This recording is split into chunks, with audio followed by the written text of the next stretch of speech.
Sophia is the Coordinated Access Specialist at the Texas Homeless Network. She started there in November of 2013. She has a master's degree in public affairs with a concentration in nonprofit studies from the University of Texas. Prior to that, she worked as the lead intake specialist on the homelessness prevention and rapid rehousing program at Catholic Charities of the East Bay. This is the job that spurred her passion for housing and ending homelessness. We also are joined today by Stacy Burda, a solutions engineer here at ClientTrack. Stacy has 7 years of nonprofit experience, including over 3 years here at ClientTrack. She is our local expert at crafting tailored solutions for our clients to maximize the effectiveness of the data they use to coordinate the care needed in their communities. We're so happy to have them both here today with us. Sophia, we'll go ahead and start with you. Great. Thank you so much, Amy. And I also want to thank Laurel and Stacy. I've been working with them over the course of the last 2 weeks, and it's been very enjoyable. So as you see before you, we're going to cover a variety of things. So I'm going to discuss a little bit about Texas Homeless Network and the jurisdiction that we cover.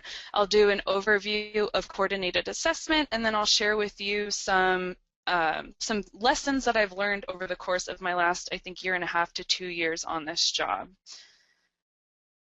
Next slide. So Texas Homeless Network is a nonprofit that provides solutions to end homelessness in Texas communities through education, resources, and advocacy. So while there are a variety of continuums of care in Texas, we in many respects serve all of them through our education, resources, and advocacy. Next slide. Another the main responsibility that we have is as the Texas Balance of State Continuum of Care lead agency. So what you see before you is a map of Texas, and we cover every county in orange. Some fun facts about Texas. The distance between Houston and Dallas is equivalent to the distance between Paris and London, and East Texas, Texarkana, and Tyler are closer to Atlanta, Georgia than they are to El Paso, Texas, which is on the other side, on the west side of the state. So it's an enormous state. We cover 216 counties of, I believe, the 254 counties, and I have had the pleasure of driving across a lot of them over the course of the last 2 years. Next slide. Straight to you and to kind of it's to show you guys what our interventions by projects are in the Texas Balance of State. So I think a lot of other continuums of care can relate to this. We're very heavy in emergency shelter, and we don't have a lot of rapid rehousing or permanent supportive housing, which is what HUD is really emphasizing right now. And also, please keep in mind that these projects span across those 216 counties. So we definitely do not have enough resources to meet the demand that communities face every day. Next slide. So now we're going to go over coordinated assessment. It's something that I've truly fallen in love with over the course of the last 2 years, and I've definitely drank the Kool-Aid.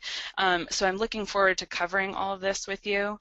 So what you see before you is the language that came out of the Continuum of Care interim rule in 2012.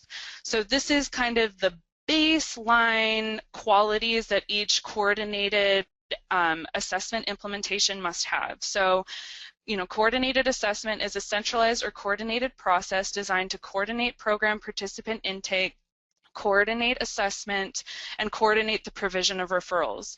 And a coordinated or centralized or coordinated assessment system must also cover the geographic area, is easily accessed by individuals and families seeking housing or services, is well advertised, and includes a comprehensive and standardized assessment tool.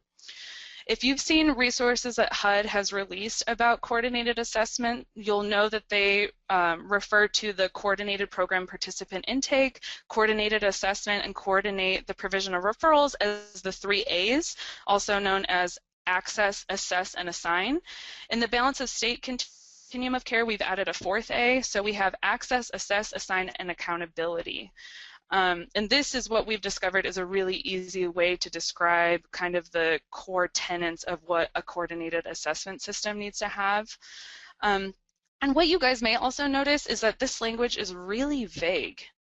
Like it really doesn't say that much. And HUD, I believe, intentionally did this because they understand that every community has different strengths and weaknesses.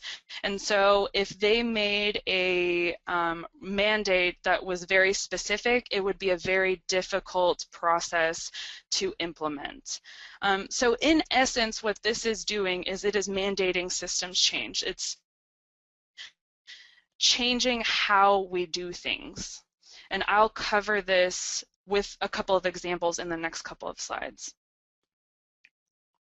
So this, I thought, a staff member sent this to me a couple of months ago, and I thought this was a really excellent representation of what the current system looks like and what the system will eventually look like with coordinated access. So CAS stands for Coordinated Assessment System. So this picture representation comes out of Los Angeles. So if you look on the left-hand side, without a coordinated assessment system, and you guys may see this every day in your communities, it's like a maze. So, you know, it's very difficult to get to that end goal of housing. And the goal is that with a coordinated assessment system, that we are creating a comprehensive and coordinated crisis response system using these 3 or 4 A's. So seeing the differences between the two pictures, the second one is much more organized, and I would also argue appears to be much more client-friendly than the other one. Next slide. So now what we're going to do is we're going to take a poll. We kind of want, or I'd like to get an understanding of, or an understanding of your understanding of coordinated assessment based off of where you guys are in the development of your system. So a poll should be popping up for you to take. It should be in your GoToWebinar widget. There we go. So where's your community in the coordinated assessment process? Have you not even started thinking about it? We have started planning, we have implemented a solution, or we have implemented a solution and are evaluating ways to improve.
Oh, okay. Next slide. Sorry. So as I mentioned before, in essence, HUD is mandating systems change. So for those of you that don't know, systems change refers to an intentional process designed to alter the status quo by shifting and realigning the form and function of a targeted system. And that definition came from an article called Putting the System Back into Systems Change. It's a fascinating article. I highly recommend it. And so what we're doing is we're moving from a current system, which is the status quo, into a future system. So I saw this a lot when I worked in East Oakland. When a client would present at the front desk that I manned, we would do a intake, or we would do like a basic intake to determine if they met the basic eligibility requirements for homelessness prevention and rapid rehousing. So really the idea was, should we accept this household into our program?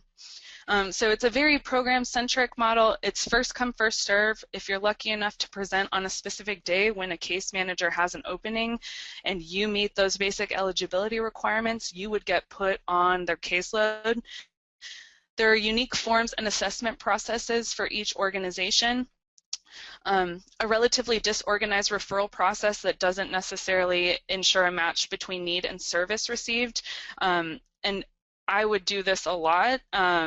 So if a client came in, for example, looking for utility assistance, and they did not meet the basic eligibility for HPRP, I would hand them some flyers and say, you should try these agencies, without knowing whether they had money. Oftentimes it was the client telling me that they didn't have money. So whether or not they had money, whether or not the client was eligible, I did not know any of these things. And then also there's an uneven knowledge about available housing and service interventions in the COC. So I think a lot of this is due to misunderstanding among agencies about what's available and what eligibility requirements are, but also lack of training. So I never received training about what was available in the East Oakland area. And so what it means is that we're moving from this status quo, the system that we have right now, into this future system where the idea is not, should we accept this household into our program that we have at our agency, but rather what housing or service assistance in our system is best for each household and will quickly end their housing crisis permanently. So it's a much more client-centric and system-driven model. The goal is to prioritize the most acute, so moving away from this first come, first serve model to prioritizing those people that would most likely die on the street or asphyxiate in their car because they truly have nowhere else to go. Creating these standard forms and assessment processes to be used by every program for every client. Developing a coordinated referral process that ensures a match between the between the need and the service received. And so the idea is that while you may not be gathering all of this information in your HMIS system, you're definitely checking eligibility requirements prior to referring clients to agencies. So you're making an appropriate referral, not just a referral. And then accessible information about available housing and service interventions in the COC is available to everybody, so it's a very transparent system. And then also we're collecting more meaningful data, so we're looking at performance measures beyond the ones that HUD already is requiring us to gather. And we're also being able to tell a story with our data. So one thing that we've been looking at in the capturing of our VI SPDAT data is, compared to our housing intervention chart, what resources are we seeing that clients are needing that we don't have? Next slide. And so oftentimes you'll hear coordinated assessment kind of referred to similar to an emergency room.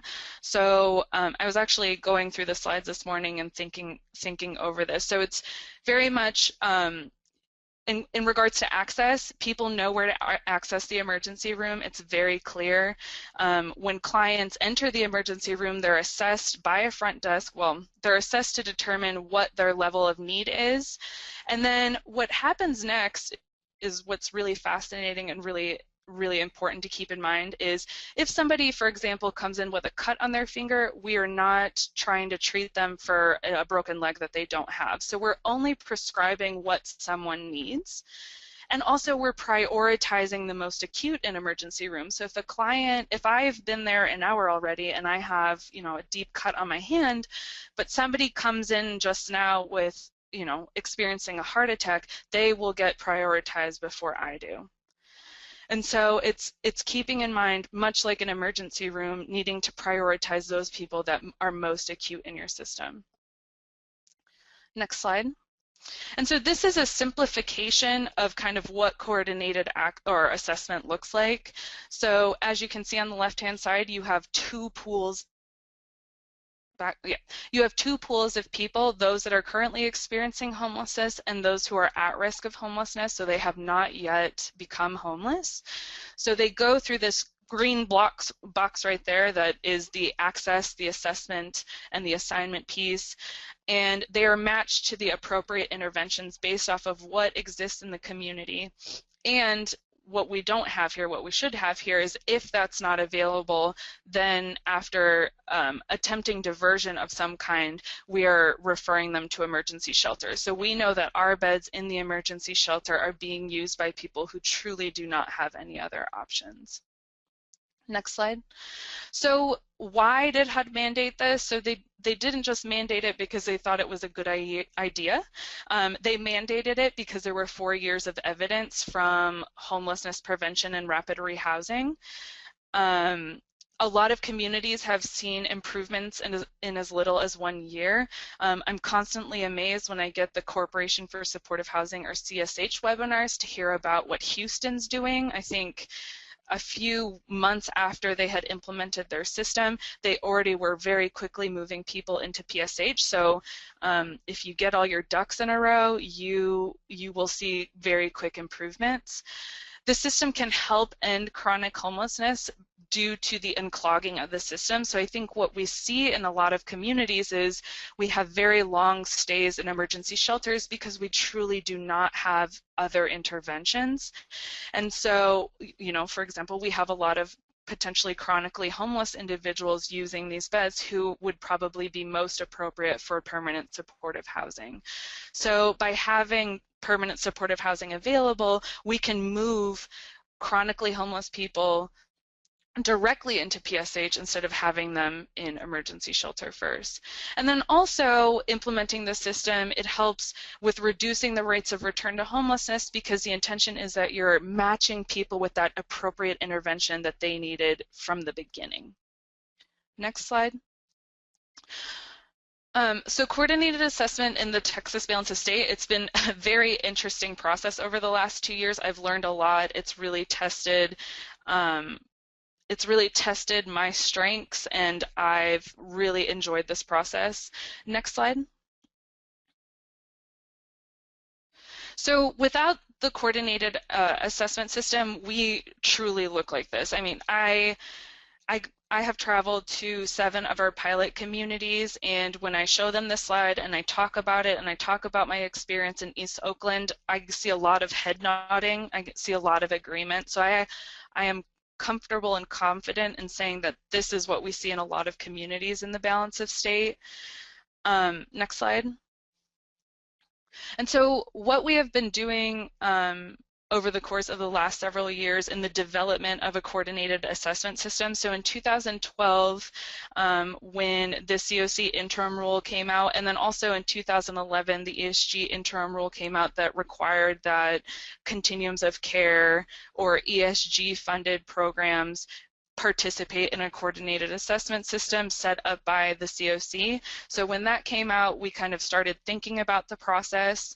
In 2013, we contracted with Corporation for Supportive Housing to do trainings throughout the state in permanent supportive housing, but also to get the meeting of the minds, as I call it, our coordinated access steering committee together.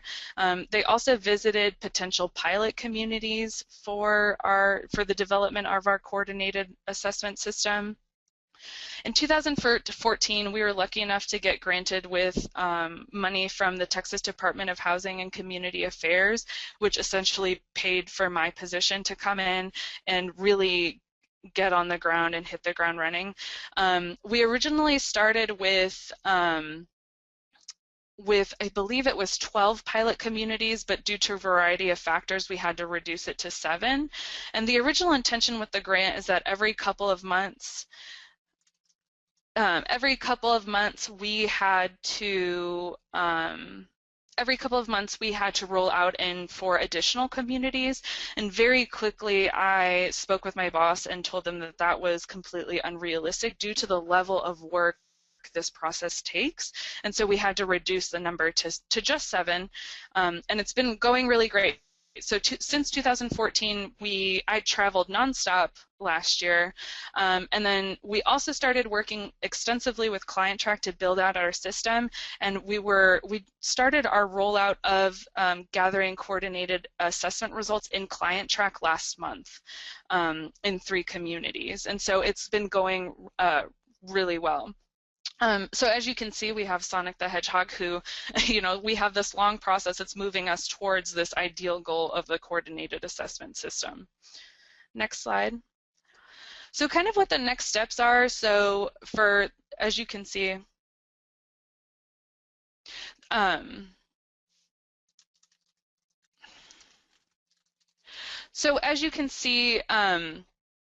Oh, sorry. So over the course of the last year and a half or so, I've been very much kind of managing the process for all 7 communities, and in preparation for to bring on, I think, an additional 30-something communities, I'm working to hand over the responsibility of the local implementation to local homeless coalitions, because for a variety of reasons. I'm stationed in Austin. I also don't know their communities and the resources they have nearly as well as the local homeless coalitions and their representatives will have. And so what I'm doing is really serving as a thought partner for the local homeless coalition. So, for example, providing guidance on how to have tough conversations, like reducing eligibility requirements to just those that are funder mandated, and then also closing side doors. Then also what I'm doing is I'm analyzing assessment data and presenting this data to entry points and local homeless coalition representatives weekly, so that we have an idea of what's happening week to week, and we can continuously continually adjust the process. I'm also working extensively with HMIS staff to develop a priority housing list, to develop real-time bed availability and other functions. So when it came to HMIS, I really wanted to start at the basic level and have people gather unmet needs and referrals, and then we're slowly going to add more tools in HMIS as the implementation goes on. And then, as I mentioned, we're anticipating bringing on an additional 30-something communities, and so over the course of the fall, I'll be developing a toolkit which they will utilize to implement coordinated assessment. And so, sorry, so now we're going to talk about things that I've learned, and I'm going to share with you guys the results of the polls, which has been really interesting. So about 13% of you has said that we haven't even started thinking about it. 49% have said that we've started planning. 6% have implemented a solution, and 32% have implemented and evaluating. And so I think what I like about the poll, and I thought long and hard about what kind of poll we wanted to have, I wanted to help you guys have an idea of, like, you're not the only ones out there. So for those of you who haven't started thinking about it, you know, there are 13% of people on this call that haven't started, and actually you have started thinking about it because you're on this webinar. And so hopefully kind of what I've learned will help you guys at the different stages of the implementation. And also for those of you who have started planning, who have implemented a solution, who are evaluating, as you all know, it's really helpful to have other experts involved. So if at any time you want to discuss any of this with me, I'm more than happy to have that conversation. So back to kind of what I've learned, and hopefully this is valuable to all of you. First of all, it's really hard work. So USICH last year came out with a blog post, and I thought it was going to be exciting and more information about coordinated assessment, and really what it said was, coordinated assessment's hard. You're not going to get anywhere by not doing anything, so just get started. Just pick a starting point. So that's the best advice that I can give people who haven't really started thinking about it or haven't taken those first steps. It's hard work. Just find something to get started with. Things change all the time. I feel like I'm constantly flying by the seat of my pants, and I think that's an expectation that everybody needs to have. Your system is not going to be perfect. I think Ian DeYoung says it all the time. Imperfect action is better than perfect planning. And so I think it's really important to kind of get something in place, and for everybody involved, so whoever's leading this change into coordinated assessment, or for whoever is on the front end, it's very important to remember that things change and to be patient with yourself and with everybody else involved in this process. Everyone approaches this process in different ways. So if you do a Google search for coordinated assessment or coordinated access, there's starting to be more and more resources online. And so don't get overwhelmed. Everyone approaches it in different ways. As I mentioned, the COC interim rule, the language is very vague, and so you can really start wherever. However, it's really important to learn from what other people are doing. So don't try to reinvent the wheel. If I could go back and do things differently in the beginning, I would. There are a lot of assessments out there that are being used, like Hennepin County, what is it, the VI SPDAT. There are a variety of other ones if you go onto the National Alliance to End Homelessness Coordinated Assessment Toolkit. And if you guys just want to start, I would recommend just picking an assessment, starting from there, and tweaking as you go. You always need to explain what coordinated access or coordinated assessment is. I have been working with providers for about 2 years now, and every time I meet with them, I need to explain what coordinated assessment is. For other people that do the similar work that I do, we don't have to have this conversation because we live, breathe, and eat it. But with providers, it's oftentimes a different story. And so I would recommend that you start your meeting talking about what coordinated assessment is, why it's important, and if you develop any principles surrounding your coordinated assessment process, that you talk about them. COC written standards are really important. HUD has mandated them for a reason. They dictate how your different housing intervention should be run. They talk about how you should prioritize chronically homeless people for chronically homeless beds. And this is something that we have not had in place, and I think it's made my work somewhat more difficult. So I would highly recommend that if you do not have those written, that you work on those. Diversion is awesome. So diversion is essentially if a client presents at shelter trying to utilize any support networks or resources that they have at their disposal before checking them into emergency shelter. So really, emergency shelter beds should be saved for those people that truly do not have any other option. And so diversion is a way to preserve those limited resources for those people who are more acute. Use your data. We gather our data for a reason. HUD mandates us to gather data. I would recommend that you guys take a look at your AHAR data to look at how many long-term stayers you have in your shelter, to look at what your median or mean length of stay is in your shelter, to have an idea of when the VI SPDAT should be done, when people are in shelter, that kinds of things. And I feel like if you use your data early in the process, when you continue with the process, it's important to still look at the data, and so you'll be in that habit already. And then the last thing, which is something I also wish that I knew in the beginning, is engage HMIS early and often. We did not do this in the Texas Balance of State, and so what happened is we developed this coordinated assessment process and this expectation for how things should get entered into HMIS.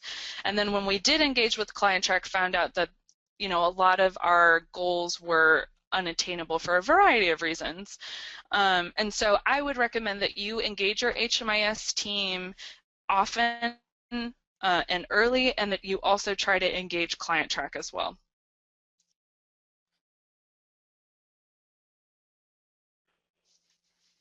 Thank you so much, Sophia. That was a fabulous presentation.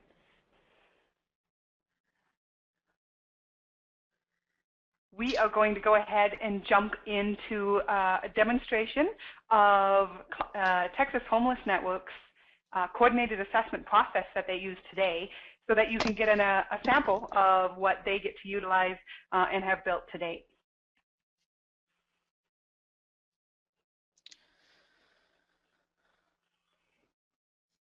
You'll notice that I am demonstrating today from ClientTrack 15. Texas Homeless Network was one of the many agencies who are excited about the new version and the new release. So you'll see some things for those of you who may work in the system that aren't as familiar if you haven't updated and looked in ClientTrack 15. You'll notice on the left-hand side we have some quick favorites included in our coordinated assessment workflow, which is built in a way that really makes the guesswork go away for those taking that assessment and collecting that data. Utilizing different rules and logic in the system can allow us to process our clients and really meet their individual needs in that client-focused arena. Initially, we'll identify the entry point and where we're collecting the information. You can see there's lots of help text on this process, which really engages those users, and especially in Texas, throughout the wide range of agencies across the state, to really provide a smooth process for data collection. We can identify if this individual is seeking DV, SA, or dating violence and stalking referrals, and if so, we can identify yes, and that'll drive our next process, which allows us to go directly into that referral and identify those agencies who may be able to provide the information and detail they need.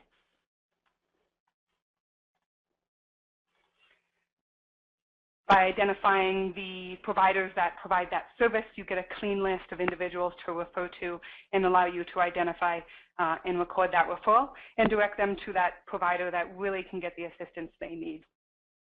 You can see in that case, I'm really just providing them with the referral to the provider that can best meet their needs and let them take it from there.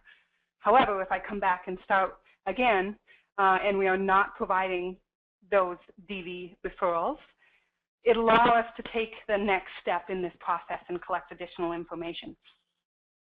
We'll identify we're adding a new client into the system, and as always in Client, we'll search for existing clients first and foremost and make sure we're working with an applicable client record. In this case, I'm working with Carolyn, and we can see we have a record for Carolyn, and I can identify that this is the same Carolyn I'm working with and select and work with her. Our next step in the process is really identifying that they're consenting to be in the system and to go through this process with us. We have the ability here to capture the client's direct signature utilizing a touch screen, a mouse pen, whatever device you have connected, and you can identify the signature and store that directly in the system. The next key piece of information we really need to know is where are they staying? Where were they prior to last night, and identifying. And this step is important as well because their current situation can really drive the information you need to collect to really get them to that correct point and assign the right providers to work with them. So we'll identify maybe this client is currently in a rental situation and they've been there 1 to 3 months. So Carolyn is renting. When I hit save, that information prompts the next step, just as before, and we're identifying that we're looking at the risk of homelessness and identifying their current situation. So how long are they able to be there? And what is really the cause of their homeless situation today? So identifying those additional details. You can select multiple information so you have the full understanding of Carolyn's situation today.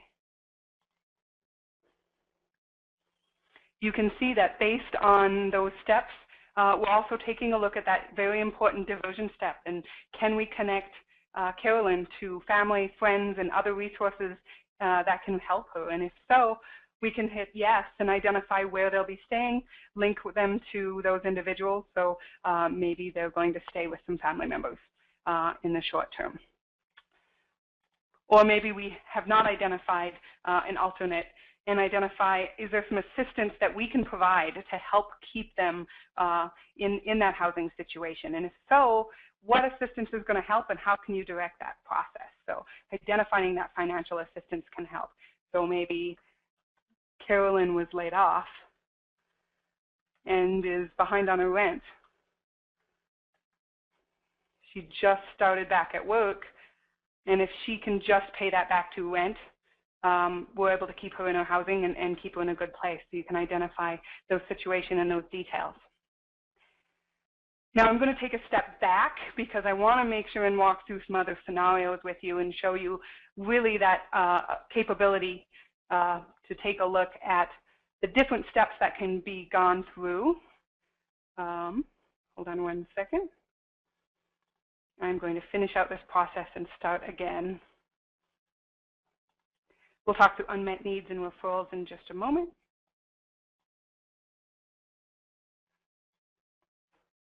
All right. So if I come back in, we'll go through Carolyn again. And maybe we'll take a look at a different scenario. So this time she is on the street. She doesn't have a place to stay. We'll identify she is in a place not meant for habitation. And where did she live before that? So we can get a sense of that history of housing. And maybe she was staying with a friend. She's been homeless for 18 weeks. We can identify where we can find Carolyn. For now, I'll move on. And this prompts additional questions about if they've been continuously homeless for a year or more. And again, this process will identify what questions are asked next and what data we're collecting. We'll hit yes. And that'll identify that she's a good candidate for the VI SPDAT assessment and taking that assessment. So we'll identify that. We'll do the individual VI SPDAT, and I'll walk through really quickly. As those of you who use the VI SPDAT may know, this is a lengthy assessment that allows you to get a lot of detail about your client's situation.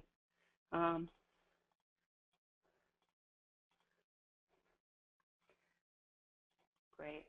So as we go through walking through questions on their homelessness and their situation, you can see that the assessment scores all the way through, and those scores are easily leveraged for eligibility in determining the best provider and service to meet the client's needs.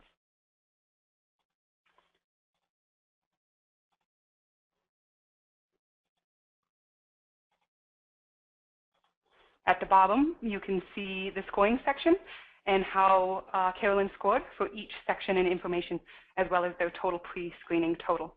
We can collect some additional information. I'll skip that step, and we'll save and go forward.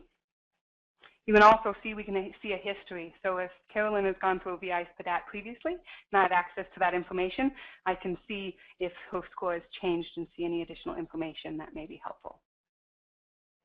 We also have the ability to upload a photo, and you can take one directly using your webcam if you have one on your computer, or upload a file from your computer so that you have a clear picture of the client of Carolyn as you're working with her.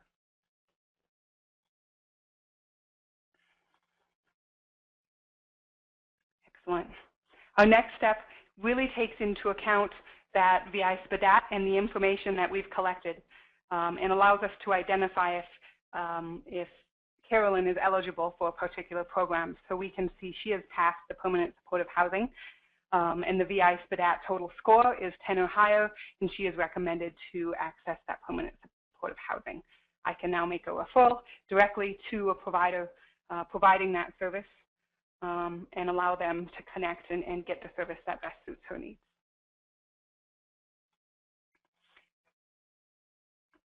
We can refer to multiple permanent supportive if those options are out there. Cross our fingers that we have the resources we need when we need it for Carolyn. Once complete, we can move on. We can identify, in this case, if there's any unmet needs that we need to record, really allowing us to take a look at and analyze where our challenges are and where we may need to look at building our additional features to have those services available. So if we go and identify unmet needs, we may be able to identify that she may have needed some rental assistance and we didn't have the means to meet that need, and identify that. So maybe she's behind on rent and we were not able to meet that need.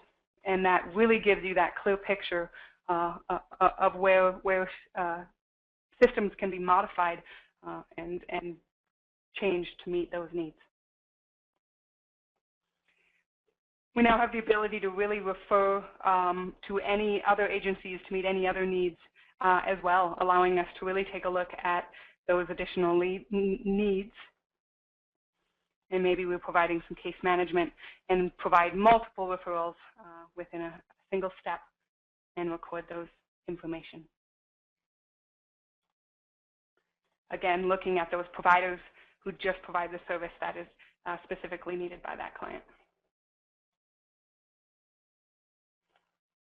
And finally, being able to identify the destination. As a result of this assessment, where is Carolyn ending up today, and how are we helping her? So in this case, we can identify where she is going, and it may be that she's staying in emergency shelter until she can be placed in permanent supportive housing.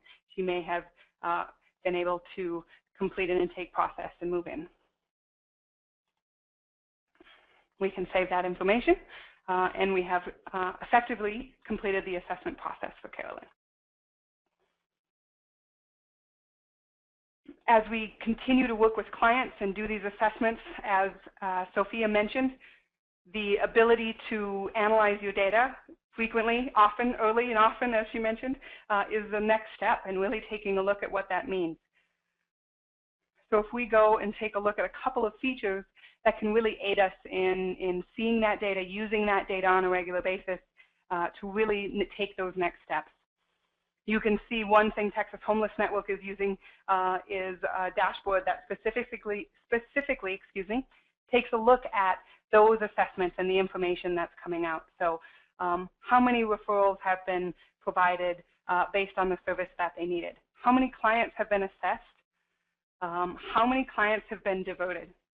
Really taking a look at that average time and those details and having it fresh every time you log in, up to date, looking at that real-time data to get a full sense of how that assessment process is going and taking a look at what that means.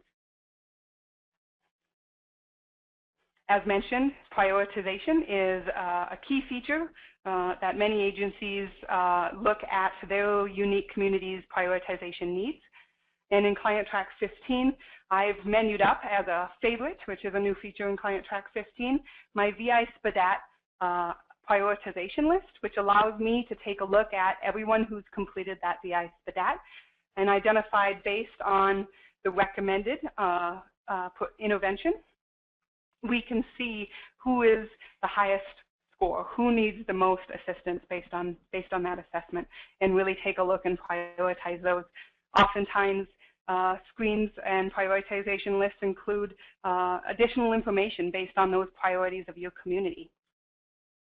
I know in chatting with Sophia, she's gotten to talk with other communities going through this process. One in particular she spoke with, Utah HMIS, highlighted and spoke about one of their forms that they use on a regular basis that I'd like to show as well.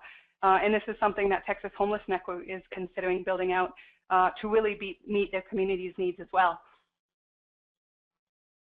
I'm going to zoom this screen in just a little bit more so we can take a closer look at the information.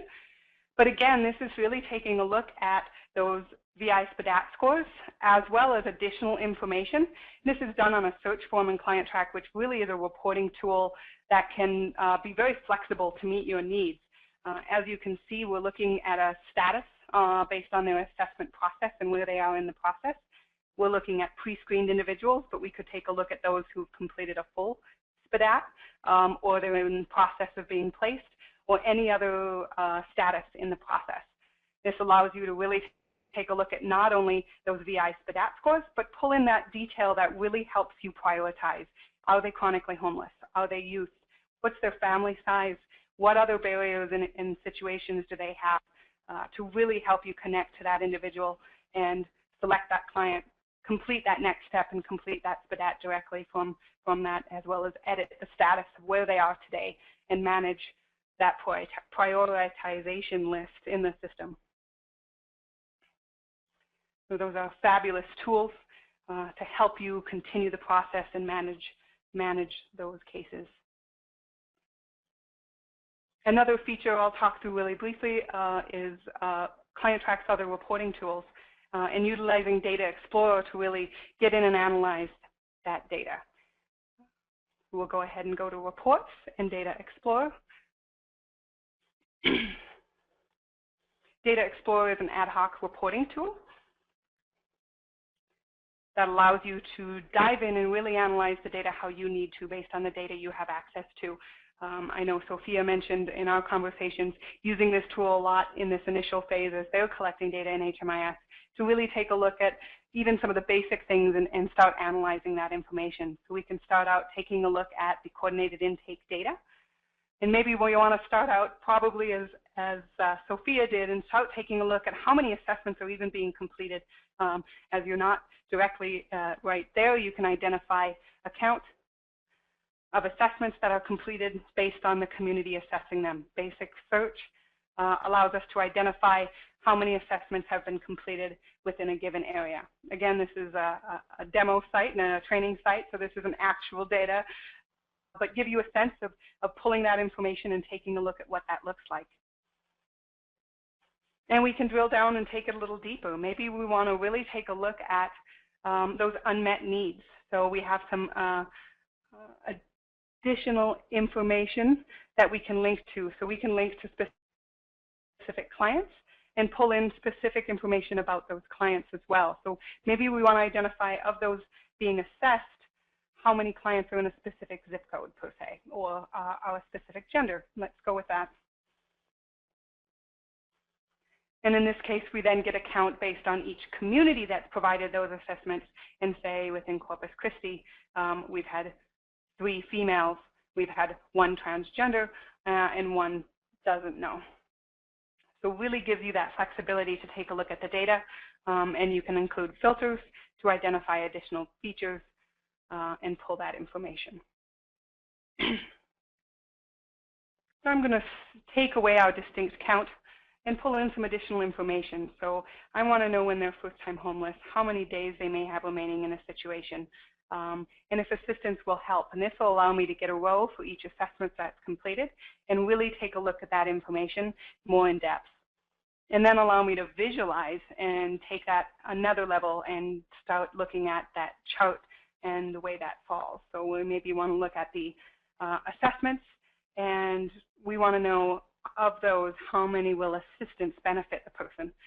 We'll initially get a chart, and we can modify our chart and identify the counts of those. Maybe we want to do a pie chart, and we have identified that 18.75% of the clients we've assessed have indicated that no financial assistance would benefit them.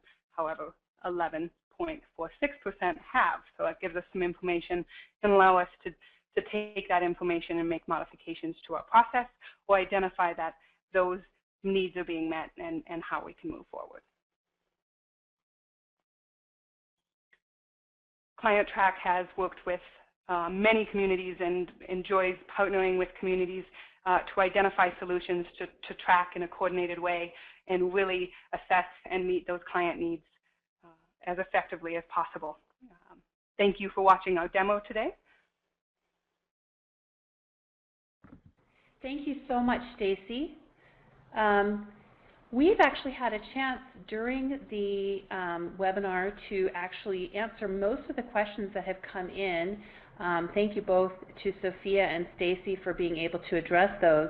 What I would do is encourage those of you who are listening or viewing this, please go ahead and send an email either back to Laurel, who is the person who sent you the invite to this webinar, or you can also reach out to us directly at sales@clienttrack.com if you have any individual questions or would like to know more information about ClientTrack. Thank you again for joining us today. We really appreciate it, and we look forward to hearing